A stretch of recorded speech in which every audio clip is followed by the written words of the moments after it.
வாரி வாரி வழங்கினாலும் திமுகவால் மீண்டும் ஆட்சி அமைக்க முடியாது என்று அதிமுக முன்னாள் அமைச்சர் சி.வி. சண்முகம் தெரிவித்துள்ளார். விழுப்புரத்தில் உள்ள தனியார் திருமண மண்டபத்தில் அதிமுக மாணவரணி செயல் வீரர்கள் வீராங்கனைகள் கூட்டம் அதிமுக முன்னாள் அமைச்சர் சி.வி. சண்முகம் தலைமையில் நடைபெற்றது. அப்போது பேசிய அவர், திமுக தனது அதிகாரத்தையும் பண பலத்தையும் பயன்படுத்தி எதிர்ப்பு இல்லாதது போல் மாயையை ஏற்படுத்தி வருகிறது என்று தெரிவித்தார்.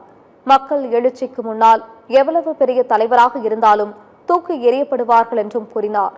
வாரி வாரி வழங்கினாலும் திமுக ஆட்சி அமைக்க முடியாது என்றும் கூறினார்.